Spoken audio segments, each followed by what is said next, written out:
Kasama natin ang presidente ng Alliance of Health Workers, si Sir Robert Mendoza. Magandang umaga po, sir.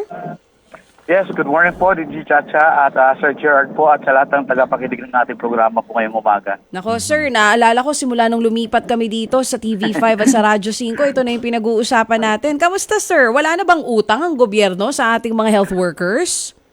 So far, sa ating DOH and hospitals, kasama yung ating mga taga-PGH at UCC, natapos na po yung arrears ng ating COVID-19 benefits doon sa health emergency allowance. Pero ang dami pa rin mga nasa private at LGUs ng mga health workers ang hindi pa rin nabibigyan ng ating health emergency allowance po sa mga arrears po nila. Okay, so for our government workers, okay na. Wala na pong utang ang gobyerno doon. Yes po, except lang yung mga nasa local government units na mga health workers. So po. may Kasi mga LGUs pa rin po tayo na hindi pa nakakatanggap nitong COVID-19 allowance. Yes po, DJ Chacha, kasi alam natin na simulat sa poll, na mayroon talagang mga nasa LGU pa rin na kahit sikong duling, wala pa rin sila natatanggap. Kahit sinasabi nila nakapag-submit na sila ng kompletong requirements, pero as of today, marami pa rin nagre-reach out sa atin sa Alliance of Health Workers na talagang wala pa rin sila natatanggap. Kahit man lang isang buwan or 2 buwan, marami pa rin may mga ganyan na issues. Pero karamihan din, kahit nga sa ating mga health workers sa NCR, mga private hospitals, mayroon pa rin mga 8 months lang na natanggap, may mga kulang-kulang pa rin. So, hindi pa rin lahat po ang natatanggap. Oo. Pero saan pong mga LGU ito, specific? Ito pong mga natatanggap ninyong sumbong? Yan. Karamihan po talaga yung mga nasa local government units natin ay yung mga nasa ibang rehiyon. Like for example, sa BARM. Marami pa tayo sa BARM, sa Maguindanao, sa mga Marawi area. And then sa may Region 8 sa amin kasi nag-result din yun yung mga nasa provinces. At halos lahat po ng ating mga regions ay hindi pa talaga nakatanggap. Kahit nga yung mga Region 4A, may mga kulang pa rin silang, may mga arrears pa rin na hindi natatanggap po. Oo. Sir, kung sinasabi ninyo po na nag-submit naman na ng requirements itong mga nurses natin dun sa mga lugar na nabanggit ninyo, pero hanggang ngayon wala pa rin yung kanilang allowance, saan daw nagka-problema?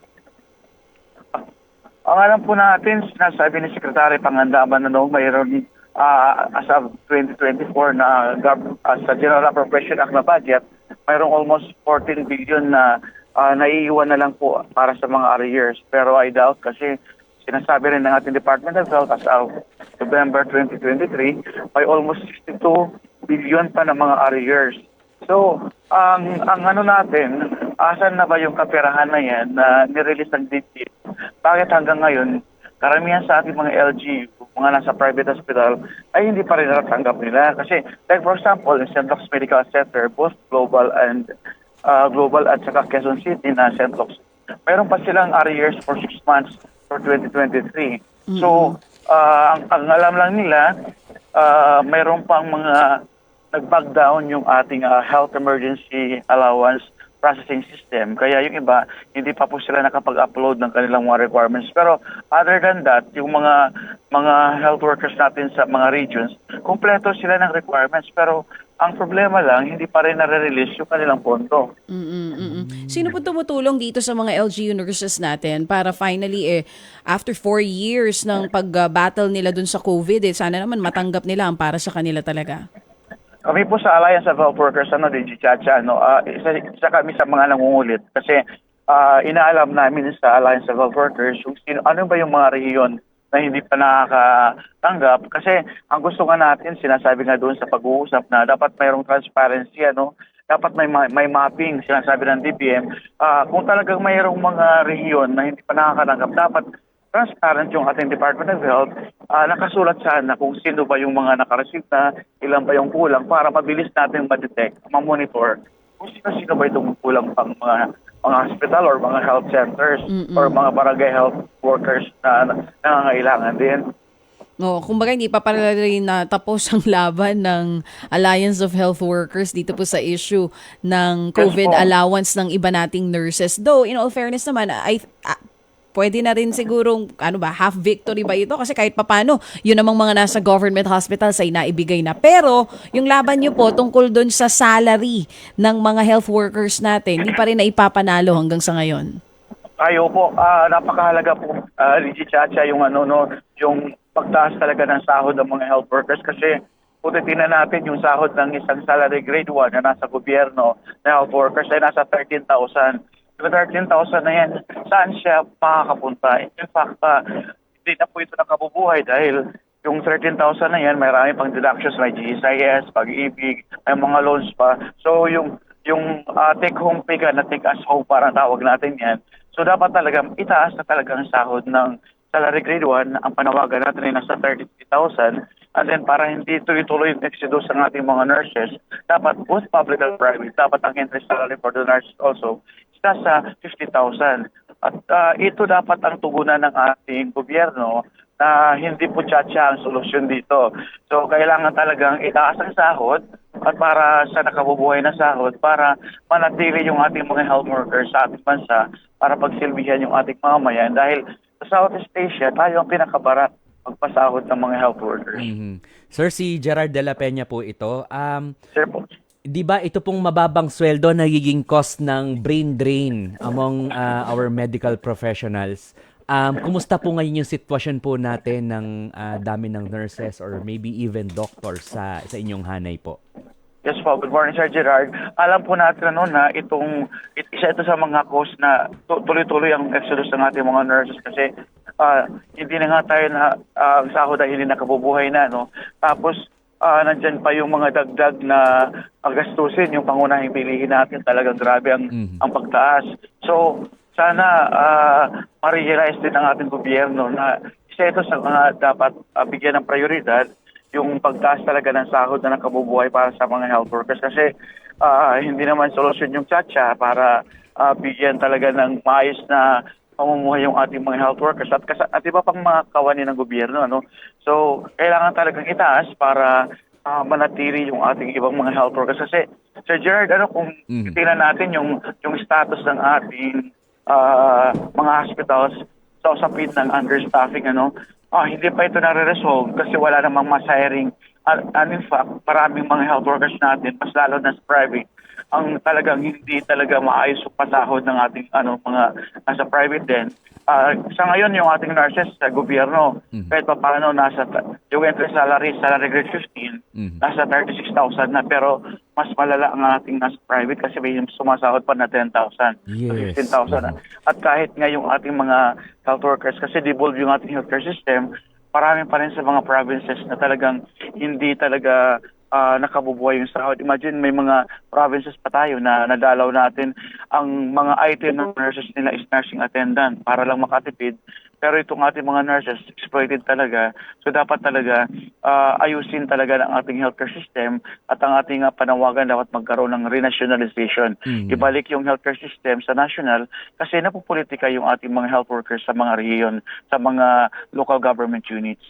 Sir, nabanggit niyo yung understaffing. So ano pong sitwasyon ngayon sa mga iba't ibang mga ospital kung understaffed ang mga nurses? Yes po, Sir Gerard. Understaffing tayo ngayon at nakita natin na talagang overwork at underpaid yung ating mga health workers. Sa Jose Reyes na lang po, tingnan natin yung operating room nila. 60 plus yung kanilang mga regular na staff. Pero hanggang sa ngayon, ay nasa 30 plus na lang ang mga nurses natin dyan at hindi na nga nagagawa yung mga regular na mga operation natin sa operating room ng Jose Reyes kasi kulang na kulang. Imagine, triple na nila ang kanilang trabaho dahil sa 60 plus na staff, ngayon 30 plus lang at nakikita na natin kahit sa PGH po every monthly mayroong almost 10 to 20 nurses ang nagre-resign kasi umaalis talaga. Kaya nga nanghihinayang tayo kasi yung ating mga regular nurses na matagal na dito sa mga hospital na ito, napipilitan silang umalis ng bansa na sana ito na sana yung mga haligi ng ating mga hospital para sana mag-train ng mga panibagong nurses pero hindi na sila comfortable doon sa pasahod ng ating gobyerno at kaya sila umalis ng bansa para for a greener pasture, para talagang mabuhay ng maayos. Lalo na ngayon na tumaas ang inflation rate, tumaas ang pangunahing bilihin, pero hindi talaga na nararamdaman ng mga health workers yung tunay na pangangalaga at pagkalinga ng ating gobyerno sa ating mga health workers. So in effect tayo din ang kawawa kasi kung ma-ospital tayo, OR pa lang po yan, kulang na. What about yung other floors, yung ibang units ng ospital, ano po? Tama po, Sir Gerard, kasi tayo po yung kawawa talaga, yung ating mamayan na mahihirap ang sinasabi nga ng Department of Health, 7 out of 10 Filipinos ay namamatay na lang na hindi po nakakakita ng doktor o hindi nakakakita ng health facilities. How much more? Kasi ang worry natin dito, Sir Gerard, baka mamaya, pag tuloy-tuloy yung ating exodus ng ating mga health workers, especially nurses, pabagsak yung ating healthcare system. Hindi nga, sa ngayon nga, di ba mayroon pang cap yung ating mga nurses para pumunta ng ibang bansa, nasa 7,000 lang. Pero marami na pong paraan ang ginagawa ng ating mga health workers para lang makapunta ng abroad. Yung iba, nurses natin, lumalabas sila as caregiver lang para pagdating doon na sila magtatrabaho as nurse. So, paano na yan na kung titingnan nga natin yung malalang understaffing mula pa nung wala pang pandemya, mas lalong lalala pa. At sana tingnan ito ng ating gobyerno dahil pumasa na yung specialty center law natin.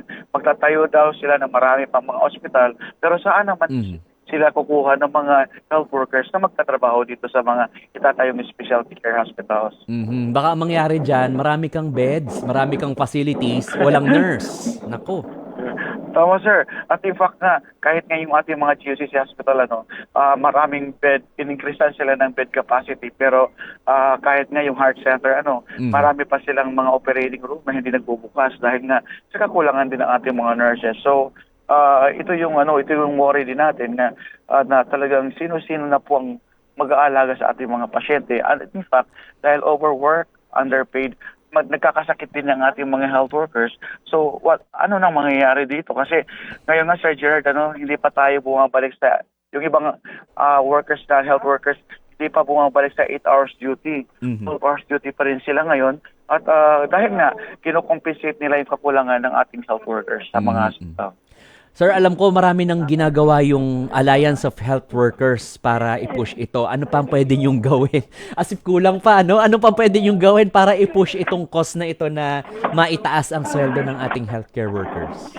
Sa ngayon, sir, nananawagan din tayo sa mga mababatas, lower house at saka sa upper house, na yung amendments ng Magna Carta Public Health Workers, malaking tulong ito para ma-boost yung moral ng ating mga health workers dahil demoralized. Yung mga allowances kasi yung ating Magna Carta Public Health Workers ay 1992 pa po ito.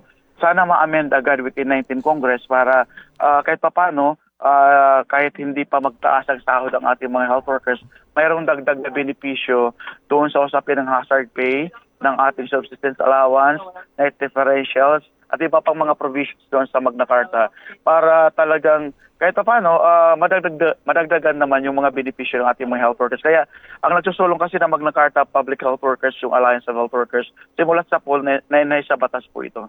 Sana yan na lang inuna nila, no? Kaysa Chacha. Yes, sir. Opo. Ang bilis na approve ng Chacha ito, ang tagal ng cost, wala pa rin. Yes po. Chacha, may questions ka pa kay sir?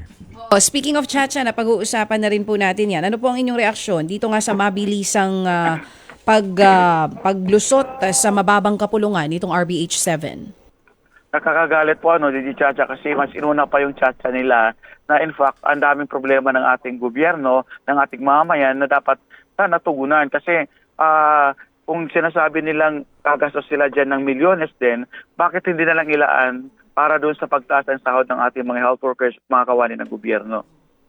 Ayan. Maraming salamat Sir Robert Mendoza sa pagsama po sa amin ngayong umaga. Hanggang sa susunod po. Okay po, maraming salamat Didi Chacha at Sir Gerard po Thank at sa lahat you. ng mga tagapakinig ng ating programa. Thank you so much. Ang presidente nga po ng Alliance of Health Workers, Sir Robert Mendoza. Ted Filon at DJ Chacha. Ngayon, nasa Radyo 5, 92.3 News FM. Monday to Friday, 6 to 10 a.m.